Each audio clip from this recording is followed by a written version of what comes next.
Essa aqui é a terceira M7 Pro que passa na minha mão.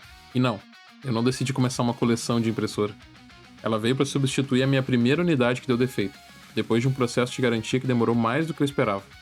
Nesse vídeo eu vou te contar tudo o que aconteceu enquanto eu faço um unboxing da impressora nova, instalação, primeiro setup e a preparação do arquivo no Shutterbox, com o Kratos saindo no final, impresso, lavado e curado. Só para te deixar bem claro antes de começar, isso aqui não é publi, não é review patrocinado e muito menos um vídeo para atacar a Anycube. Eu gosto da M7 Pro, uso ela de verdade na produção, em estátua e peças de várias escalas diferentes, só que infelizmente ela deu um problema sério, e o processo até resolver esse problema foi bem mais longo do que devia ser. Esse vídeo é um bastidor real de oficina, e inclui isso, né? Quando a impressora que tu mais usa dá problema, cobrar garantia também vira parte do trabalho. Se tu gosta desse tipo de processo sem filtro, já deixa o like e se inscreve. É exatamente esse tipo de conteúdo que eu quero trazer pro canal. Então deixa eu contar pra vocês o que aconteceu. Essa M7 Pro que tá aí na caixa que eu tô abrindo, veio para substituir a minha primeira M7 Pro que eu já tinha há quase um ano. E ela começou a dar o erro 303 no nivelamento. A mesa descia, encostava, subia, tentava de novo, só que a impressora simplesmente não reconhecia o processo e o nivelamento dava erro. E o estranho é que tinha contato físico. A mesa encostava de verdade na tela. Então, pelo menos pelo que eu consegui testar, não parecia ser um erro de procedimento ou um erro de que eu estivesse fazendo alguma coisa errada. Era alguma outra coisa. Aí eu testei sem watt, testei com papel, testei direto na tela, atualizei o firmware, fiz todo o processo certinho, passo a passo, que eles foram me pedindo ao longo dos dias passando e das semanas, né? Porque eles também demoram um pouco para responder pela diferença de fuso horário. Tudo do jeito que o manual e eles pediram. E nada. A primeira suspeita foi o sensor de força. E fazia sentido pelo comportamento da máquina. A Anycube que me mandou um sensor novo, eu troquei, só que o erro continuou exatamente igual. Depois eles falaram que iam mandar uma placa-mãe nova. Mandaram, troquei essa placa-mãe, exatamente o mesmo erro de novo.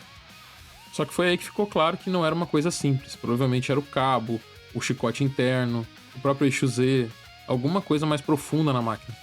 E uma coisa é trocar um sensor ou uma placa seguindo as instruções do suporte. Outra coisa bem diferente é tu desmontar toda a máquina a fundo de uma impressora que ainda está na garantia. E aí nesse ponto eu bati o pé com eles, me neguei a fazer qualquer outra manutenção em casa e comecei a cobrar uma solução de verdade. Enquanto eu abro a caixa, dá pra ver que ela vem bem protegida. Impressora, watt, mesa de impressão, manual, cabo de energia, luva, filtro, espátula, chave e o kit do sistema de autofill. Para quem não está familiarizado, watt é o tanque onde fica a resina durante a impressão. E tem coisa aqui que eu gosto bastante na M7 Pro. Ela tem uma boa área de impressão, aquece a resina, tem uma construção sólida. É uma impressora que faz muito sentido para quem trabalha com figura desde 1:6 até 1:4, dependendo da divisão do arquivo, ou inclusive figuras menores, porque ela tem uma qualidade de resolução de display muito boa pro tamanho dela. O auto-filling ali, eu confesso que eu quase não uso. Ele existe, funciona, pode ser útil para muita gente, mas eu prefiro colocar a resina direto no watt ali, o tanto que for preciso para cada impressão. Eu acho mais simples e menos coisa para limpar ou que possa dar problema depois. E uma dica rápida, esse pendrive que vem na caixa eu não recomendo usar como principal. Esses pendrives de brinde costumam ser bem básicos. Eu já troco logo por um melhor antes de dar dor de cabeça. Por causa de troca de e-mails e demora do correio para entregar as peças que eu troquei e que não resolveu, a minha máquina já estava parada há quase 2 meses. Então eu comecei a ser mais rígido na cobrança de uma solução e a Anycube que ofereceu uma M7 Pro refurbished, ou seja, recondicionada. Eu aceitei sem problemas, isso não me incomodava, eu só queria uma máquina funcionando de novo. O problema foi que o envio não saía nunca. Atrasou e a justificativa deles primeiro foi revisão de um lote de impressoras recondicionado, de onde ia sair a minha, e depois começou a ser reorganização no armazém técnico, eles estavam se mudando, alguma coisa do tipo. E a troca já estava aprovada, só que eu não tinha outras informações, nem prazo, rastreamento ou previsão de envio. Enquanto isso, eu ficava sem uma das minhas impressoras principais de produção. Eu tenho outra M7 Pro e uma Photon Mono 4 Ultra. Só que essa última é pequena, e quando uma das grandes para, não é depois eu vejo, afeta totalmente o fluxo de trabalho. Além de que a gente nunca tá livre de poder acontecer um problema com uma das outras impressoras e a gente ficar sem mais uma. Então, nessa espera, eu até já tinha comprado a CF e renovado meu estoque de resina direto no site da Anycube, porque eu realmente estava na expectativa de que a substituição fosse muito mais rápida. Só que depois de muito e-mail, muito vídeo, muito teste e bastante insistência, eu fui completamente direto. Expliquei que o caso já estava se arrastando demais, afinal já estava indo para 3 meses, e eu dependia dessa máquina para trabalhar. Eu precisava de uma solução concreta. Aí eles escalaram o caso para um setor acima, reavaliaram toda a situação, e em vez da impressora recondicionada, eles mandaram uma M7 Pro nova, de outro armazém, e ela foi enviada sem demora. E foi essa que chegou, que eu tô fazendo um unboxing aqui no vídeo. Demorou? Com certeza. Mas resolveu. Não foi rápido nem perfeito, mas no final a garantia funcionou. E agora eu vou colocar ela no lugar e vou fazer a primeira impressão dela aqui com vocês. Eu ligo a impressora, tiro as películas de proteção, coloco a película protetora do display UV, instalo a mesa de impressão e faço os primeiros testes. Para quem já tem rotina com impressora de resina, é muito simples. Mas para quem está comprando a primeira, não custa mostrar o processo. São esses passos pequenos que evitam dores de cabeça depois lá na frente. Primeiro eu testei a tela, confirmei que o display estava funcionando aqui com um teste de exposição, e depois fiz o nivelamento. E esse aqui tem um peso diferente, porque foi justamente no nivelamento que a impressora anterior começou a dar problema. Então ver essa aqui passar por todo o processo normalmente já foi um primeiro alívio de verdade. Nivelamento ok, eu coloco o watt, tiro a proteção, vou prendendo os parafusos e a máquina está pronta para começar. Então, bora lá pro Titubox que eu vou mostrar como eu faço um arquivo rápido do Creates pra gente imprimir e já vai deixando aquele like se estiver gostando até aqui.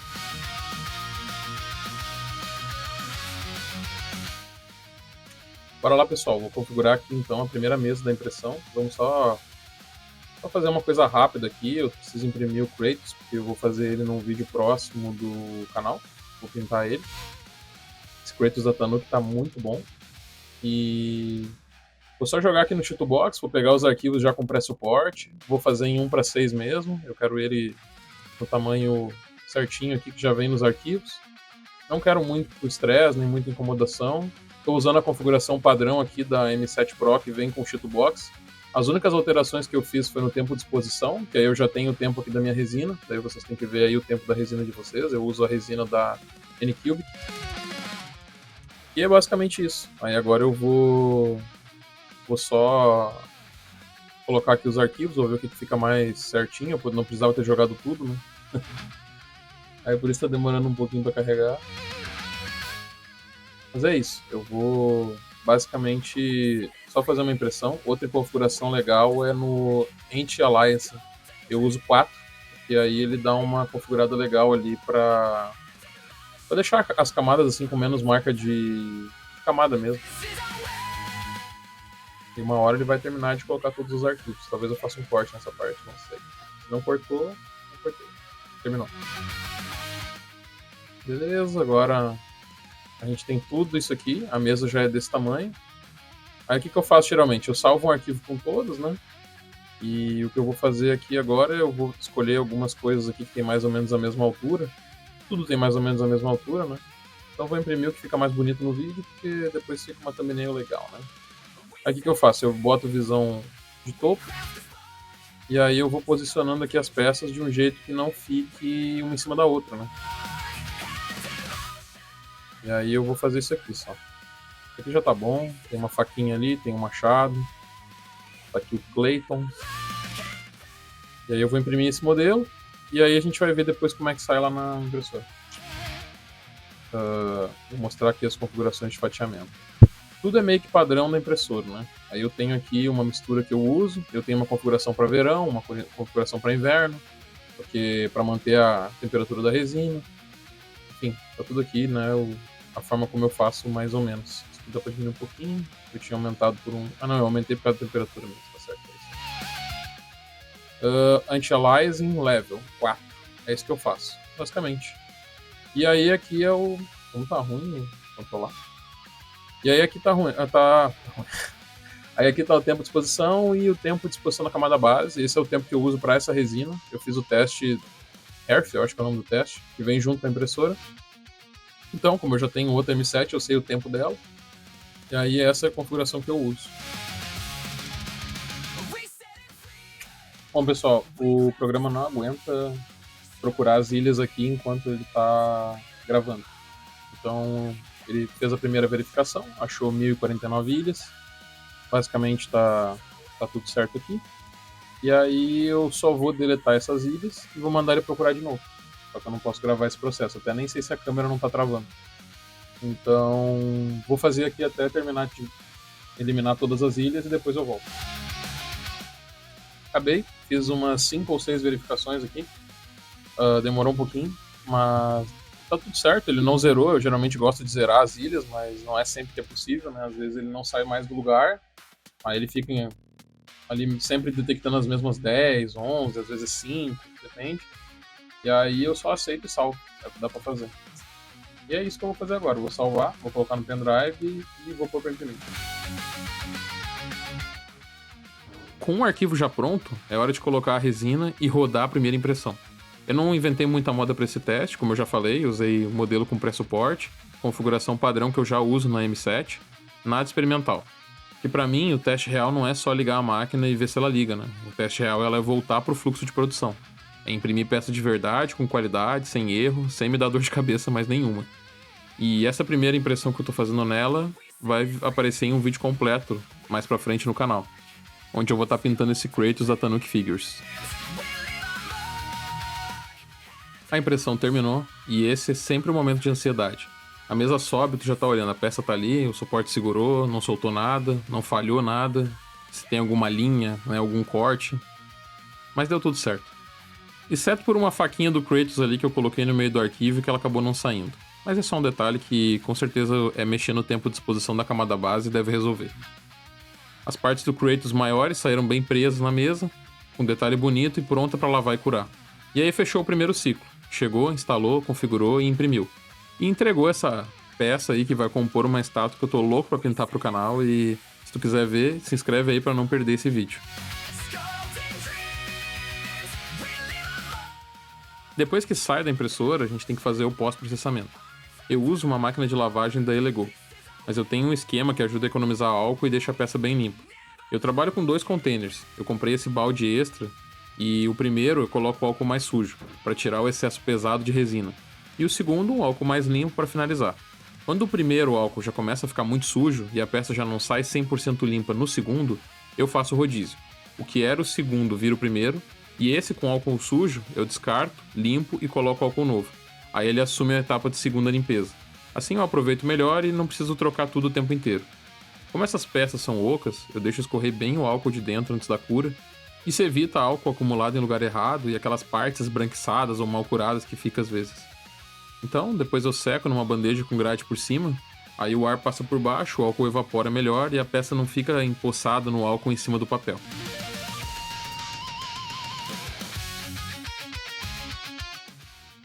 Com a peça lavada e seca, eu removo os suportes. Eu nem sempre lavo tudo com suporte. Base grande, por exemplo, às vezes nem cabe direito na máquina desse jeito. Mas em peça detalhada, ou quando eu quero reduzir o risco de arrancar algum detalhe junto, eu prefiro lavar com suporte e tirar depois. O álcool ajuda e os suportes saem com mais facilidade. E essa parte é uma das mais satisfatórias de gravar, porque o som do suporte soltando é quase um ASMR de impressão 3D. Suportes fora, peça seca, agora vai pra cura. Eu curo de um lado, viro, curo do outro, principalmente em peça com ângulo, cavidade, parte oca. A ideia é curar 100%, garantir que a resina passou pelo processo completo. E aqui o Kratos já sai pronto para a próxima etapa, que aí entra toda a preparação, lixa e acabamento para poder entrar com a pintura.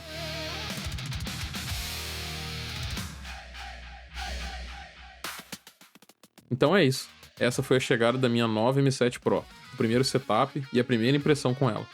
E eu continuo gostando muito dela e da Anycubic. É uma impressora que eu uso de verdade, entrega qualidade, que faz sentido para a produção de peça grande e tem um custo-benefício muito bom. Mas a experiência com a garantia também foi real. Demorou, exigiu e-mail, teste, vídeo, insistência, não foi processo perfeito. E é justo dizer também que eles resolveram. O processo poderia ter terminado de um jeito bem pior. Mas no fim eles enviaram uma unidade nova e ela chegou 100%. Então se tu depende de impressora 3D para trabalho, a dica que fica é simples. Documenta tudo, grava vídeo, tira foto, anota as datas, explica o problema com clareza. E seja educado, mas firme. Uma coisa que eu quero trazer em breve é um vídeo sobre essa impressora aqui, a minha Photon Mono 4 Ultra. Foi a minha primeira impressora de resina, nunca deu problema, e ela é pequena, mas é extremamente confiável. Me salvou várias vezes quando as maiores deram problema, e me ensinou muita coisa sobre impressão 3D. Deixa aí nos comentários se vocês quiserem que eu faça um vídeo de 1 ano de uso dela, o que eu gosto, o que me incomoda e se ainda vale a pena e para quem eu recomendo esse tipo de impressora. Se tu curtiu esse bastidor real de oficina, deixa o like, se inscreve e comenta também se tu já passou por algum tipo de problema ou experiência boa ou ruim com garantia de impressora 3D. Que agora que a CM7 Pro tá funcionando, esse Crates vai virar assunto para um próximo vídeo. Valeu e até mais!